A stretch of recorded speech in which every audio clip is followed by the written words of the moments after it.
والارض وضعها للانام، اور اسی نے زمین کو پیدا کیا مخلوق کے لیے، یعنی جو یہ الانام کہتے ہیں نا، یہ مویشیوں کو، یعنی زمین کو اللہ تعالیٰ نے اس قابل بنایا ہے کہ ان کی خوراک وہاں پہ رکھتی ہے. اور یہ ظاہر ہے کہ یہ مویشی کس لیے اللہ نے پیدا کیے؟ انسانوں کے لیے. کائنات کی ہر چیز اللہ نے انسان کے لیے پیدا کی ہے اور انسان کو اپنے لیے پیدا کیا. آپ دیکھ لیں جو چیزیں جس کام کے لیے پیدا ہوئی ہیں نا وہ کام کر رہی ہیں. آج تک کبھی ایسا نہیں ہوا کہ آگ نے جلانے سے انکار کر دیا ہو کہ آپ کبھی ماچس جلا رہے ہو اور آگ کے جی آج میرا موڈ ہی نہیں جلنے کا. یہ ایسے محکم قوانین ہیں، وہ چینج نہیں ہوتے. یا آپ پانی پیئیں اور پانی کے کہ جی آج تو تم مجھے پی لو لیکن میں تمہاری پیاس نہیں بجھاؤں گا. پانی کی کیا اوقات ہے پیاس بجھائے گا؟ تو یہ جتنے فزیکل فینومین آف نیچر ہیں، ہاں کبھی نبیوں کے لیے معجزات کے طور پہ اللہ تعالیٰ توڑ دے وہ الگ بات ہے، ادروائز دنیا کا قانون نہیں چل سکتا. اگر یعنی سمندر کا پانی ہڑتال کر دے ایک ہفتے کے لیے کہ میں کوئی بحری جہاز نہیں اپنے اوپر چلنے دوں گا، یا ہوائیں انکار کر دیں کہ کوئی ہوائی جہاز نہیں اڑ سکتا، نہیں، وہ اپنے فزیکل فینومینا کے پابند ہیں جو اللہ تعالیٰ نے ان کو بنا دیا ہے.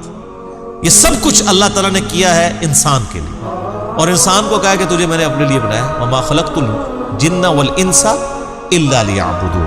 جنوں اور انسانوں کو نہیں پیدا کیا مگر فقط اس لیے کہ وہ میری عبادت کریں. تو یہ زمین کے اوپر سارا معاملات مویشیوں کے لیے کیا کیا.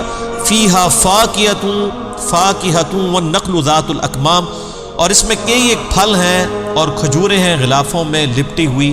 اللہ تعالیٰ نے یعنی کھیتیاں بھی اگائی ہیں، یہ پھل بھی پیدا کیے ہیں انسانوں کے لیے اور چوپایوں کے لیے. چوپائے بھی اس سے خوراک حاصل کرتے ہیں، اور پھر الٹیمیٹلی اگر وہ خوراک نہ ہو تو اس زمین پر زندگی تو نہیں رہ سکتی. چوپایوں کو جو ہم کھا رہے ہیں تو وہ چوپائے کس خوراک سے موٹے تازہ ہوئے ہیں؟ زمین کی خوراک سے. اور غلافوں میں لپٹی ہوئی کھجوریں. سر کھجور تو ایک اللہ تعالیٰ کی یعنی پاکستانی کھجوروں کی بات نہیں کر رہا، جس کو کھا کے کھجور سے کبھی شغف ہی نہیں انسان کا پیدا ہوتا.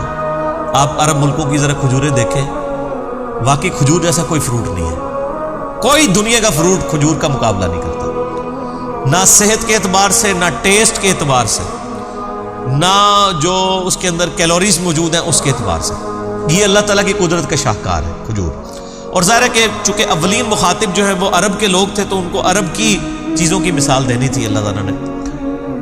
اس کے علاوہ بھی جتنی مخلوقات اللہ تعالیٰ نے ہمارے کھانے کے لیے پیدا کی ہیں، ذرا آپ ان کی کھال دیکھیں نا، کتنی زبردست وہ کھالیں بنائی ہیں کہ دنیا کی کوئی سٹوریج اس کا مقابلہ نہیں کرتی. یعنی تربوز ہے، آپ دیکھتے ہیں کہ ڈھیریاں زمین پہ لگی ہوتی ہیں، ایک ایک دو دو ہفتے تک ڈھیریاں لگی رہتی ہیں. آپ اس میں سے ایک تربوز نکالیں، بس اس کو کاٹ دیں، کاٹ کے دو ٹکڑے کر کے وہاں پہ رکھ دیں، کتنی دیر تک وہ نکالے گا تربوز؟ ایک دن بھی نہیں نکالے گا.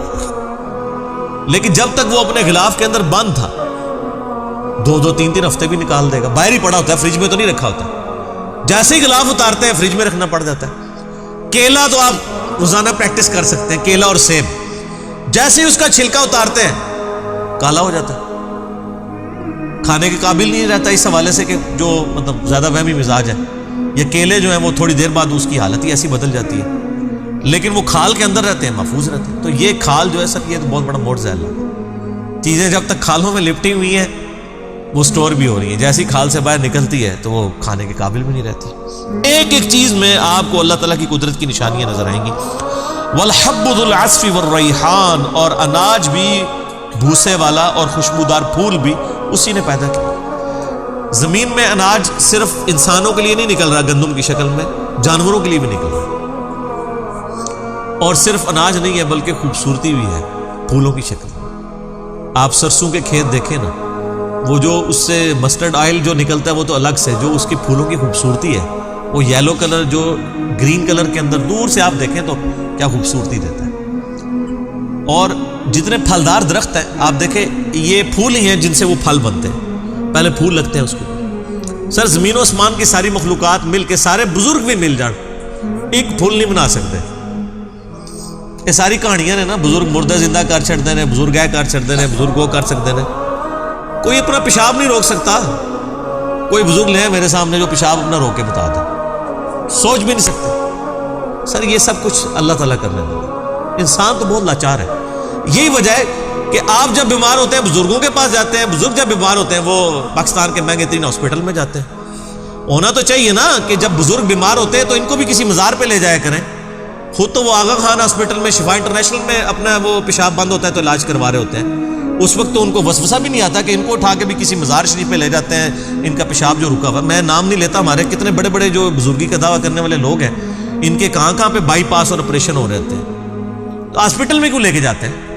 آپ کو استانوں پہ بلاتے ہیں، خود بیمار ہوتے ہیں تو ہاسپٹلس میں جاتے ہیں. کہانیاں